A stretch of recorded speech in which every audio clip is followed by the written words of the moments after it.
Welcome to Lecture 5, where we're going to learn about chi-square, not chi, well, not chi, but chi. Chi-square hypothesis testing.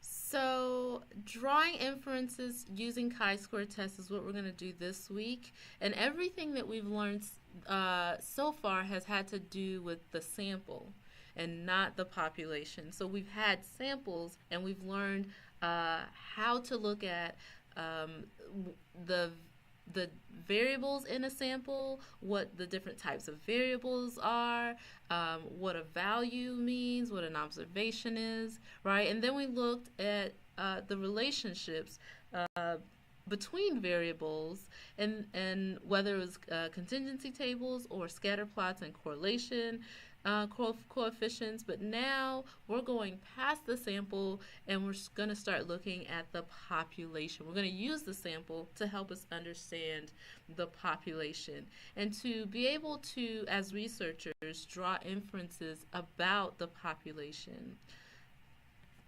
So chi-square tests are used on categorical variables only. In other words, nominal or ordinal level variables. And so I guess after the midterm, we're going to look at other types of variables and other types of inferential statistics, which will include regressions. Okay, but for chi-square, we're looking at categories, categorical variables. And like I said earlier, it allows us to draw inferences from a random sample to a population.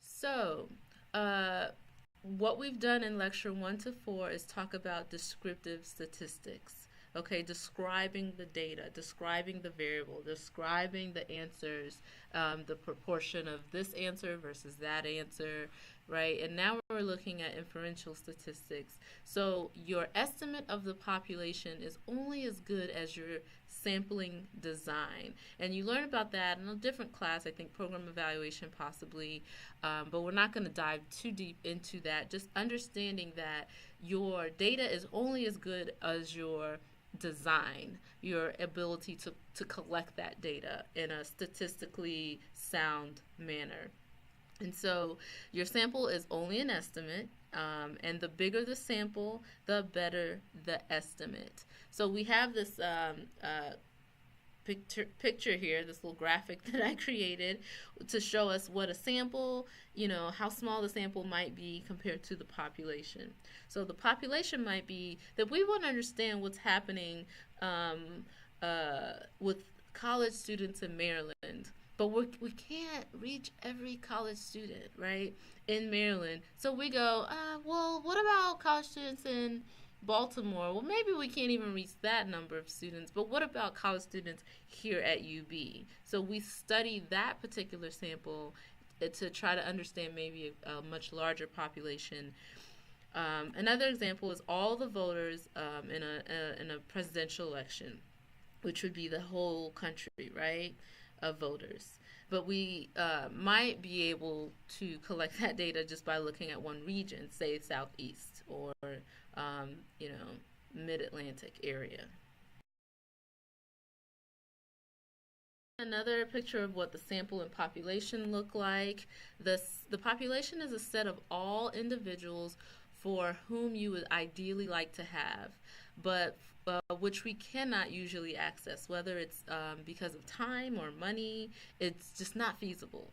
And so that's where statistics comes in. Statistics is all about sampling. Statistics is all about viability. So we can't, or feasibility, because we can't necessarily talk to everybody in the world, but we can get a sampling of what those people, a representation of those people through a sample. Okay? So a parameter is a number describing a characteristic in the population, whereas what we've been talking about is statistics. So a statistic is a number describing a characteristic of a sample, okay, of a subset of the population. That's what a statistic is by definitional terms, okay? So with chi-square, what we're trying to do is answer a question like, does the sample provide convincing evidence that the two variables that we're looking at, the two categorical variables that we're looking at, whether they are related, not just in the sample, but also in the population as a whole. So through chi-square, we're able to answer this question of, is what we're seeing in the sample representative of the population? If so, what is what we're seeing in this sample? What is it? What's the relationship?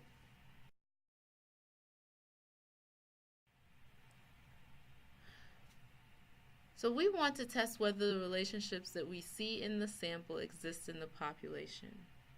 Researchers can develop two types of hypotheses.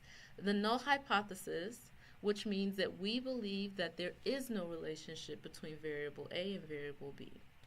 The research hypothesis, which means that we believe there is a relationship between variable A and variable B. What does that mean, right? Essentially, the null hypothesis is that there is no relationship, and the fact that we're doing the study means that we think that there is a relationship, right? So that's why we call it the research hypothesis, is that there is something happening, and so we want to know about it. Um, By virtue of you deciding to conduct a study, you will always have a research hypothesis, an estimated guess about how study variables might be related to one another. So, is there a significant difference between the expected frequency, so what we're expecting that the values would be, versus what we observe in each of the categories? So, is there a significant difference? That's how chi-square test helps us to understand whether what we're seeing in this sample exists in the population. Um, Another thing it does is, does the number of, just saying it a different way, does the number of individuals that fall in each category differ significantly from the number you would expect? These are all, sound very, abstract, but we're going to look at it in future slides as to what these questions really mean. So if there is a significant difference, is this difference between the expected and observed values due to sampling variation, or is it a real difference? So if we're seeing that this might be a real difference, chi-square test tells us, yes, this is a significant relationship that exists not just in the sample, but also in the population. Okay? Methods for calculating chi-square. The first is using critical chi-square.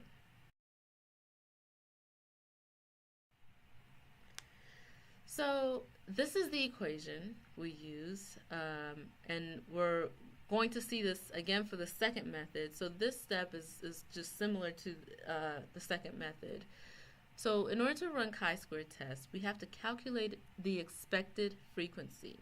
Expected frequency is the row total times the column total divided by n, the total. So we remember from the contingency table, which is what we're going to use to calculate chi-square, that the row total is all the way at the right? The column total is all the way at the bottom, and the total, which we know is n, or the number of observations, or your sample size, all of those mean the same thing. Your total is at the bottom right-hand side. The next thing we're going to do is we're going to then calculate chi-squared using what we did in step 1. So in step 2, we take the observed frequency, which is the actual absolute frequency in the table, in that contingency table, right? We're going to subtract it by what we calculated above. We're going to square that value, and then we're going to divide by what we calculated above. Okay? Then we're going to take a sum of it. Okay, that's what chi-square is. We're going to take a sum of it, where that you see that E, which we know is sigma, and we're going to take a sum of all of those numbers. And then step 3, we're going to use the chi-square statistic to make our inference, to decide is what we're seeing in the sample relevant to the population, representative of the population. Right. So step 1, okay? Step 1, here's our table now. We can see our numbers. So the males that said, I favor the death penalty, 309 men said that. The men that said, I oppose the death penalty, 90 said that, right? So those who said, the females who said, I favor, 348. Females who said I oppose it, 171. The total for females is 519. Total for males is 399. We've got the total for favor, 657. Total for oppose, 261. And the total for everybody in the sample is 918. Okay, so we can see the column percentages where it totals 100 at the very bottom. We can see the what's this other thing called? The total, sorry, total percentages. Not here actually. Well, it is here. 33.7, 37.9, and so on. But we're not going to pay any mind to those. We're not going to pay any mind to those. What we're going to do is look at what the equation is asking us. To get expected frequency, we need the row total times the column total times the number of observations, or the total, 918. So, step 1. Expected frequency for that 309 for column 1-1, right? Males who favor. We take for males who favor, the total, the row total for favor is 657. The row total for favor is 657. Hopefully we see that.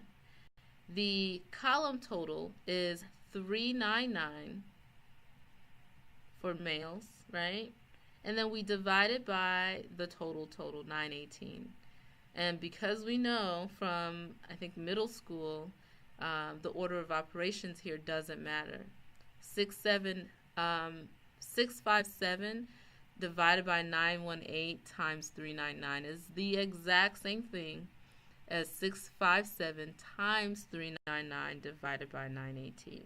So your answer should be 285.56. So expected was 285, but what we actually got for males who favor is 309. So we're going to do that for the rest of them, right? Column total, row total, and the total sample size. We're going to do that for the rest of them, and we should get the numbers you see here. These are our expected frequencies, rather than the observed. All right, so the next step now is to do the big equation. We have our observed frequency that we don't have to calculate. It is 309, 348, right? And so on and so on. Those are our observed frequencies. That's what the sample is, right? Males that are in this sample, 309 of them said, I favor the death penalty, okay? So let's calculate step 2. Observed minus expected, we square that, and then we divide by expected. Right? 309 minus, from our previous slide, 285. We square that, and then we divide by 285. So we get 1. We do this across the board. Be sure to study this if you are not seeing where the numbers are coming from. Okay? And please note that the very last column and the very last rows, we do not deal with those, okay? Because those are totals.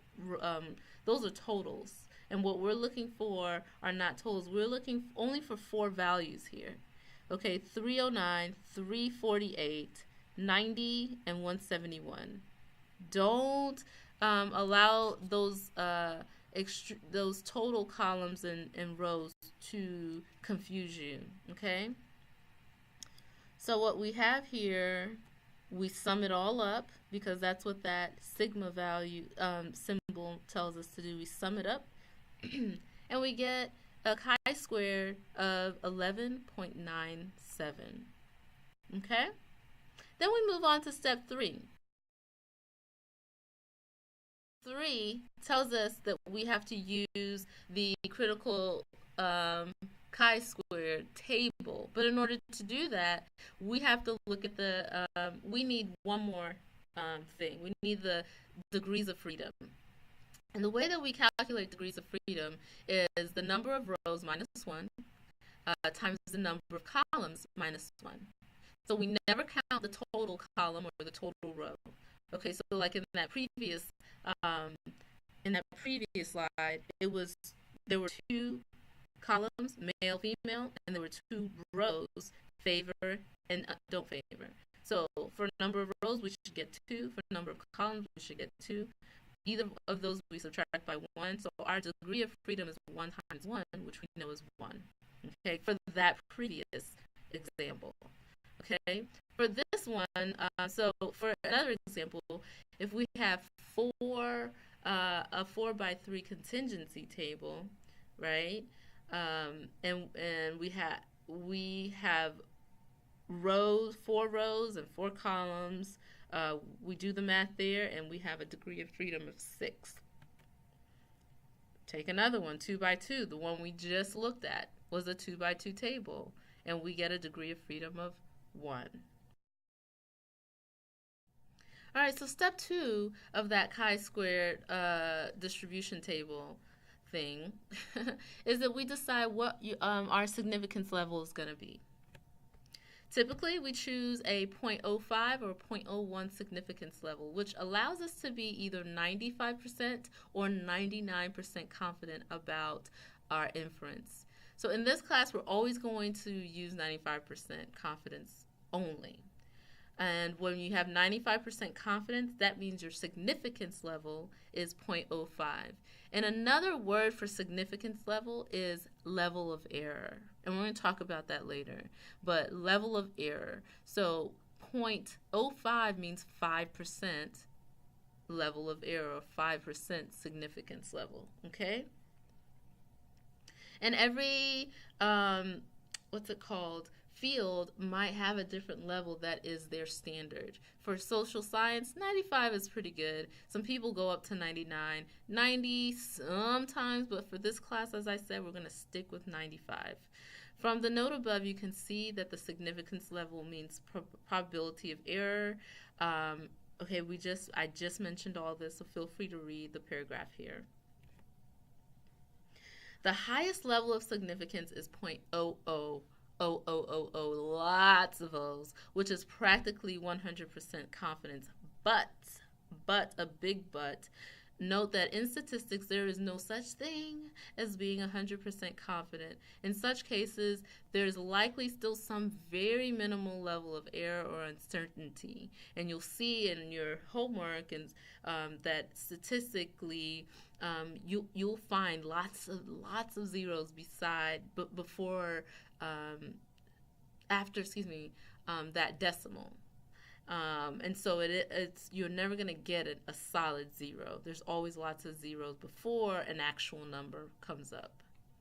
But so we don't say 100%. We just can't do that. As researchers, we could say we are at least 99% confident, but that's very different from saying we are 100% confident.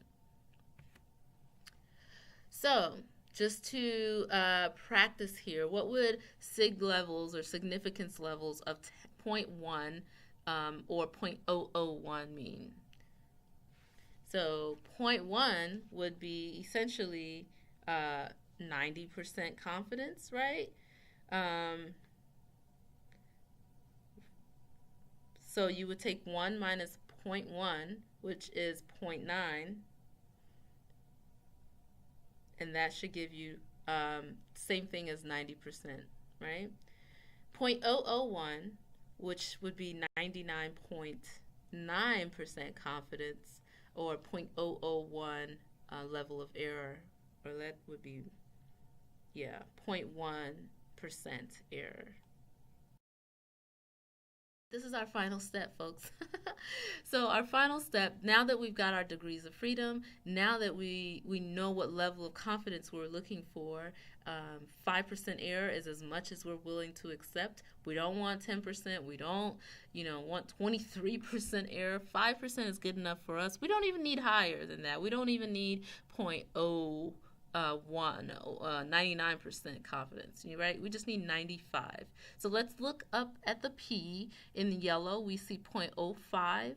And if we remember that matrix that we talked about, row versus column, if we have a 4x3 table, our degrees of freedom is 6.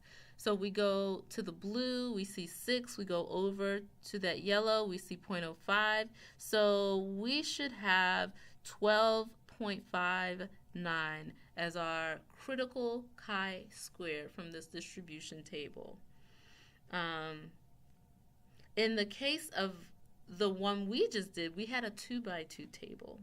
So a 2x2, as we said earlier, would give us a critical chi, a degree of freedom of 1. So if we go over from 1 and down to 0.05, we see that our critical chi is 3.84. Okay?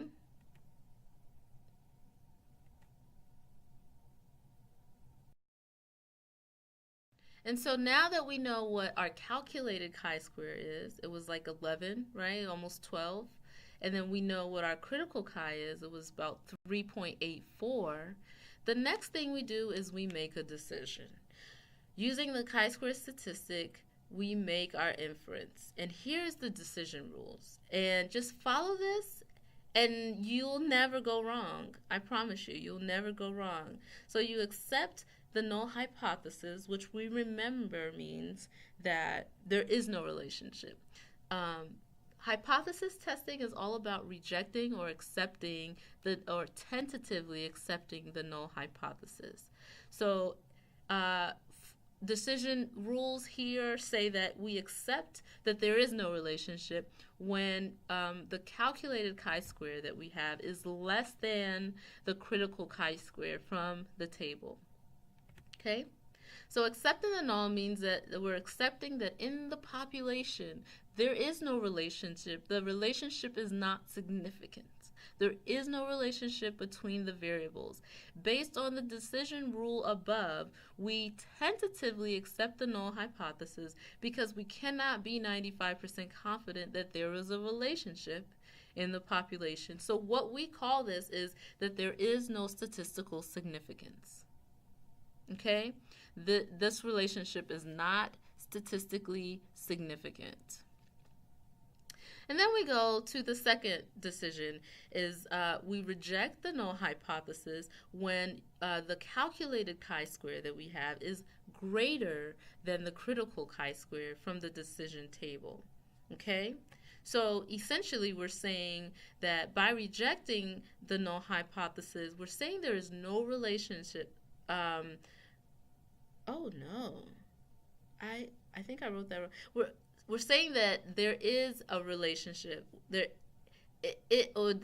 We're rejecting that there is no relationship. Sorry about that. We're rejecting that there is no relationship between the variables in the population. So by rejecting that there is no relationship, what are we saying? We're saying that we're at least 95% confident that there is a relationship. Rejecting that there isn't a relationship, double negatives means a positive. So we're sort of concluding that with 95% confidence that there is a relationship in the population. All right, so let's practice interpreting results. So here we have that same table.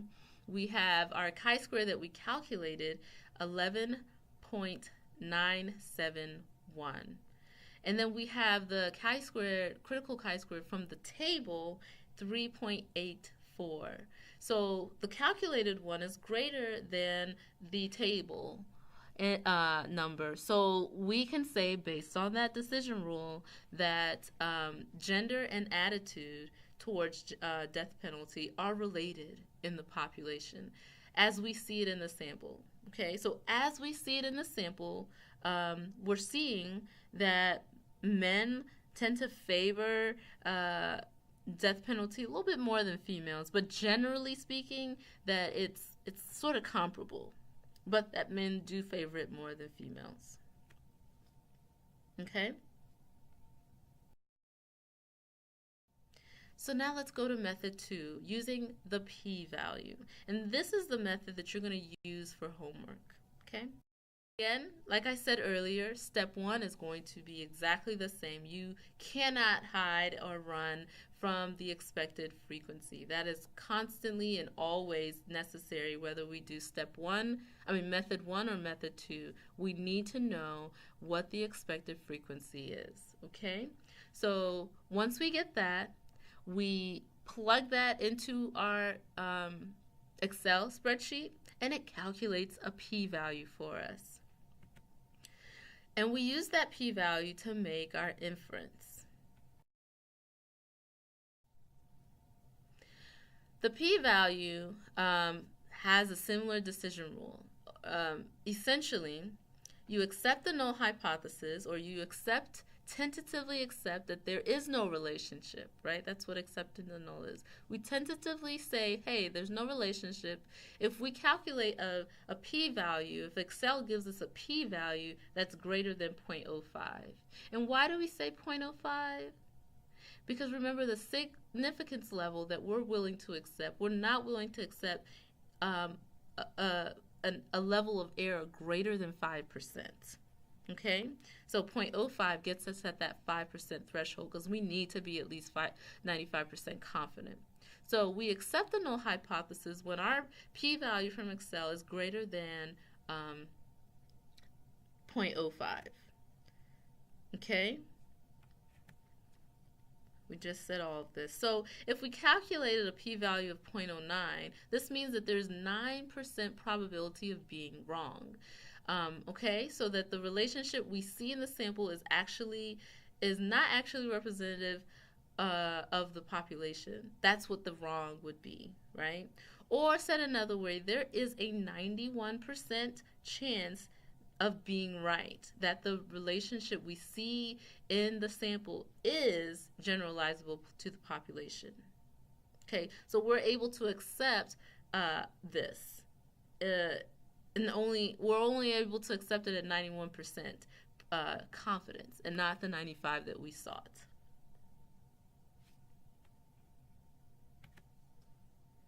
Okay. Let's see. I think I just said all of this. 91% confident in the population's sample generalizability is not good enough, right? All right.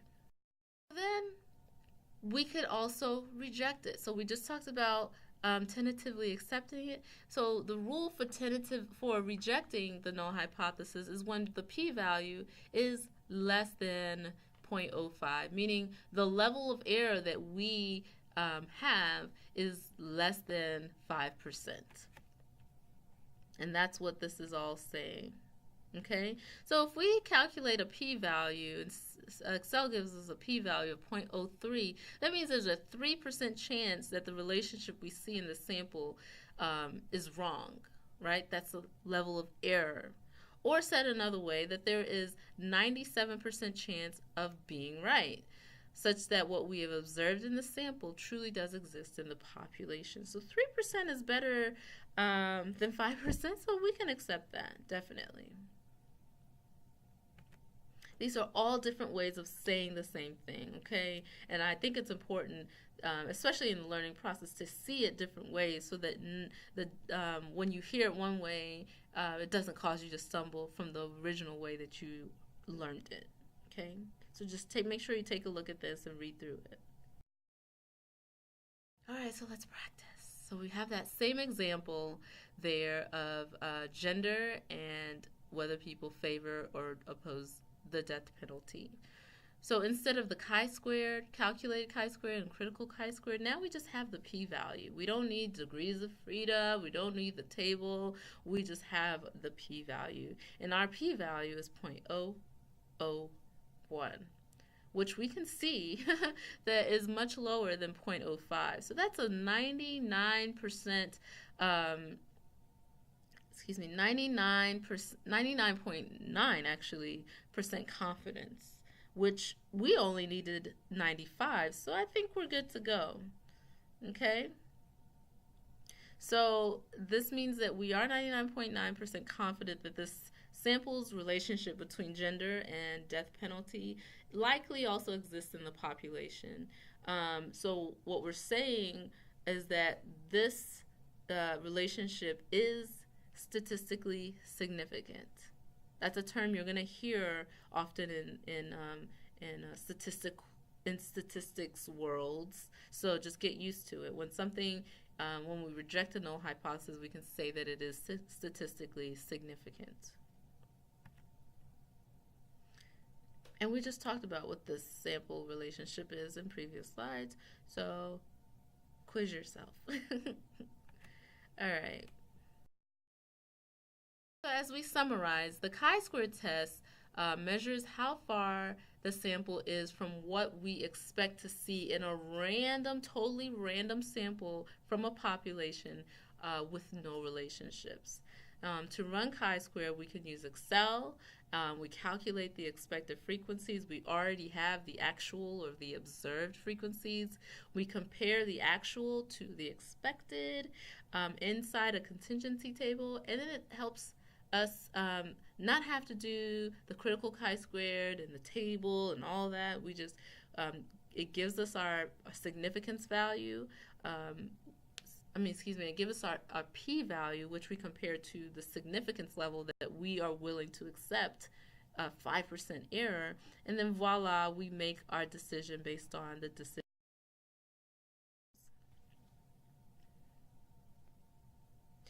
So practice developing hypotheses. We have 3 study variables. Say we have the variable gender, education, and death penalty opinion. Okay? We're just practicing how to develop hypotheses here. So first off, a study must have at least one dependent variable. Okay? And from the 3 variables we have here, 2 of them, possibly one of them, possibly 2, can't be dependent variables. They just can't. Gender doesn't change based on one's opinions of any sort, right? It shouldn't, or at least traditionally it doesn't. And education won't change because you think about the death penalty in this way or that way, right? But those 2 things, gender might determine your opinion about something, and education, your level of education and exposure, right, might determine your opinion about something. So we're going to say that the one dependent variable here is one's opinion about the death penalty, and then the 2 others are the independent variable. So then we state the research and the null hypotheses. The null hypothesis always is that there is no relationship in the population between variable 1 and variable 2. In this case, gender and the death penalty. The very generic research hypothesis is that there is a relationship between gender and the death penalty. Or there is a relationship between education and the death penalty. So those are 2 different hypotheses for this one study because we have 2 independent variables. 2 independent variables. So if we wanted to actually start doing the study, then a properly specified research hypothesis would be the ones you see here. In the population, males will favor death penalty more than females. In the population, hypothesis 2 suggests that more educated people will favor the death penalty more than less educated people. From both of these specific research hypotheses, there's one thing that's very clearly different from the generic one. And hopefully you can identify that as the direction. In the generic one, all we're saying is that there is or there isn't a relationship, right? The null hypothesis, there is no relationship, and it's very generic. The research hypothesis, again, generic, we're just saying there is a relationship.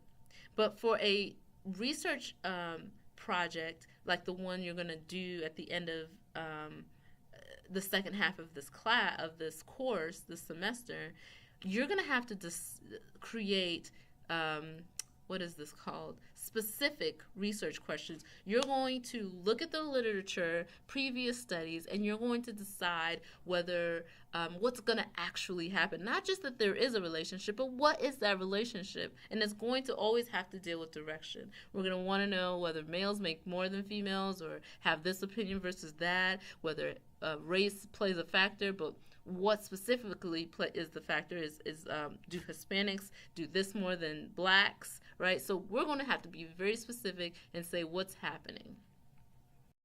Caveats to hypothesis testing is that there are hypothesis errors. Now, we talked about it very, very kind of vaguely, but here let's look specifically at what these hypothesis errors might be. So take, for example, our null hypothesis is that we're doing a study, and we're trying to figure out whether this person on trial is a murderer.